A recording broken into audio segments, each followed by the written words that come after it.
Hey guys, Tommy Hells here. Here's a quick money making video.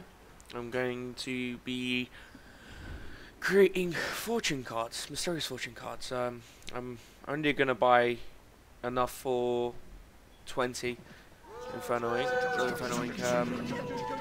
what are they called? Black Fallow Ink. I didn't create the Inferno Inks, but they're 20 to 40 gold each. You get them from milling these as well. And I'm going to show you two ways to make money with Mysterious Fortune cards without actually using them, because that is a big risk. Now, as you can see, I bought Cinder Bloom. It's always the cheapest one. Got some failed auctions there. I'm trying to see if those would sell.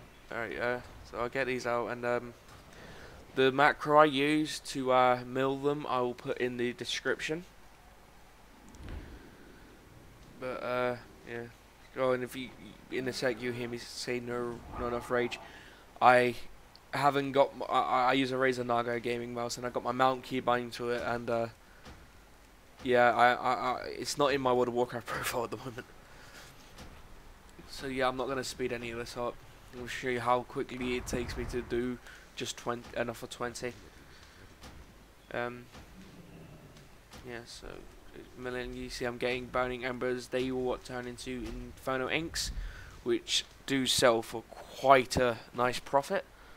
Back in the day when Cataclysm had just come out, well, I'll say within the first 4 months of Cataclysm, Inferno Inks were like 100 gold each. Mysterious Fortune cards were like 30 gold each. Back then, the money you would make would be insane.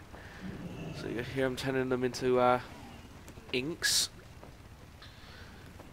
Now, as you can see, if you're doing a big bulk, say like 500, enough for 500 to 1,000 cards, this will take at least an hour or two. Fully milling, inking, and turning them into cards themselves. Now, as you saw, as when I bought them, I spent, I think it was 24.5 gold per stack of Cinder Bloom, so that equals roughly 100 gold spent on the herbs. And I'll show you how much they are worth as the cards.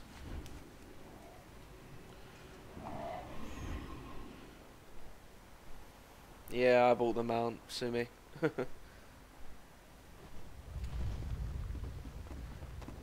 just getting trouble getting them because I'm so big.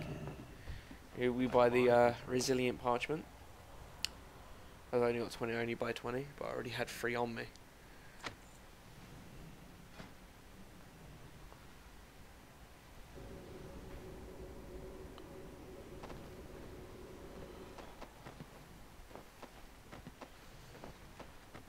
See, now this takes nowhere near as long as it takes making bags with tailoring, which is also a really nice money making way.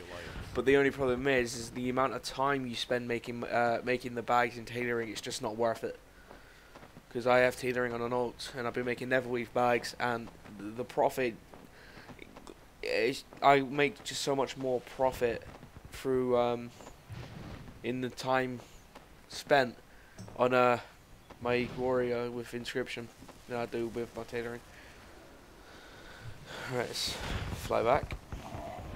Now I'll show you what the Mysterious Fortune cards are worth.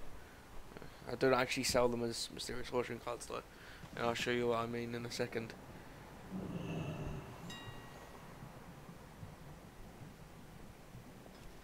I can't actually see how much they're worth here, because the screen I'm looking at while recording my voiceover for this is really small, but I believe it was 8 gold something, maybe 9 gold per card.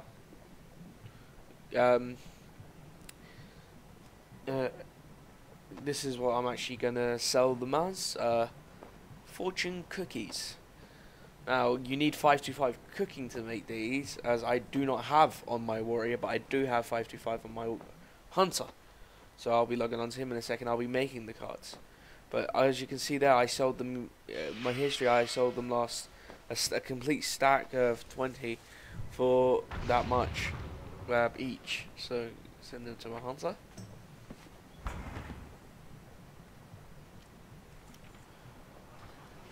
Let's level my hunter.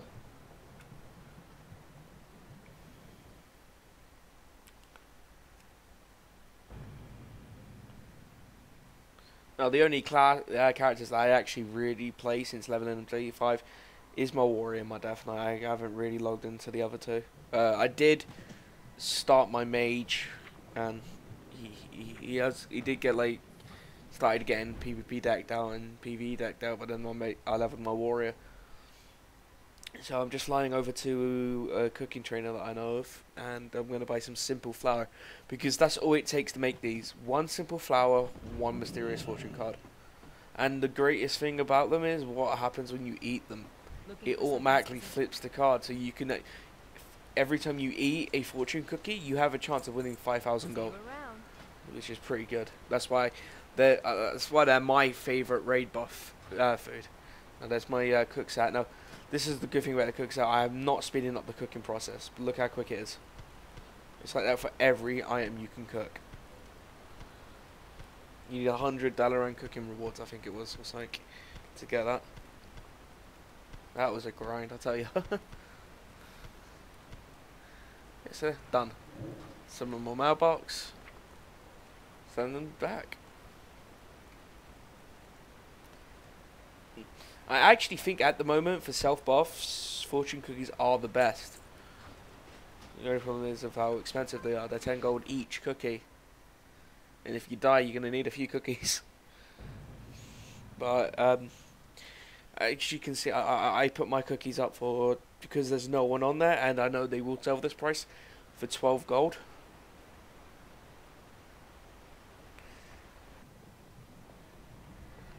And if I can't tell, I can go all the way down to 5 gold without losing any money. So I'm basically making 124 gold profit for only 20 cards. That's a lot of money, considering how much time we've just spent. And when you think about doing it on the grander scale of, say, 500 to 1,000 cards, you can imagine the type of money that we're dealing with here. Normally, if I spend about 6,000 gold on herbs, I would earn about 12,000 gold back in profit, in my money and profit. I'd basically double my money. So this is what happens when you eat the fortune cookie. You get the cookie, and here's the buff. Now, I get 90 strength, but that's because I'm a warrior. You would get 90 stamina and 90 to any stat that's useful to you. So if you like this, like it, favorite it, please comment and subscribe, guys. There's more on the way.